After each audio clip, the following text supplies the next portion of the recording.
നമ്മളെ തൊട്ടടുത്ത് ഇന്നലെ കുറ്റിപ്പുറം എന്ന് പറഞ്ഞ സ്ഥലത്ത് മീനും ചോറും എന്നുള്ള സ്ഥാപനത്തിൽ ഒരു പൊരിഞ്ഞ അടി നടന്നു. അപ്പൊ അതിനെപ്പറ്റി ഒരു അഭിപ്രായം രേഖപ്പെടുത്താം എന്ന് കരുതിയിട്ടുണ്ട് ഈ വീഡിയോ ചെയ്യുന്നത്.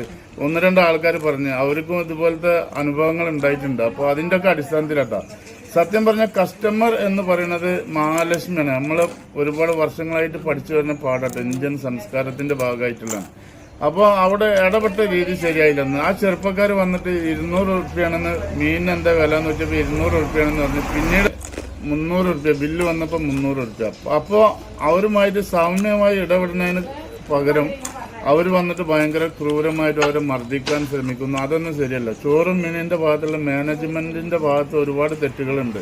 പിന്നെ ആ ചെറുപ്പക്കാരെ മദ്യപിച്ച് എന്നൊക്കെ നിങ്ങൾക്ക് വരുത്തി തീർക്കാൻ പറ്റും. അവർ മദ്യപിച്ചോ ഇല്ലയെന്നോ അതും ഞാൻ ന്യായീകരിക്കണില്ല. ഉണ്ടോ ഇല്ലയെന്ന് എനിക്കറിയില്ല. പക്ഷെ അത് ശരിയല്ല എന്നുള്ള ഇടപെട്ട രീതി വളരെ മോശമായി. ഇത്തരം അനിശ്ചിത സംഭവങ്ങൾ ഇല്ലാതിരിക്കാൻ ചോറും മീനിന്റെ ഭാഗത്തുനിന്ന് ഉണ്ടാവണം. കാരണം ഈ അടുത്ത കാലത്ത് നമ്മുടെ നാട്ടിൽ വളർന്നു വന്ന ഒരു ബിസിനസ് സ്ഥാപനമാണ്. എന്തായാലും വളരെ മോശം.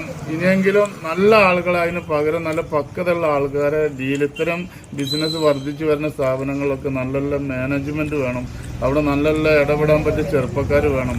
അല്ലാതെ ഒന്ന് പറഞ്ഞ് രണ്ടാം മൈന വരുന്ന അതിന്റെ ചുറ്റും ഭക്ഷണം കഴിച്ചിട്ട് എത്ര ആൾക്കാർക്ക് ഇന്നലെ പ്രയാസം ഉണ്ടായിരുന്നല്ലോ. പാവപ്പെട്ട സ്ത്രീകളും കുട്ടികളൊക്കെ ഇറങ്ങി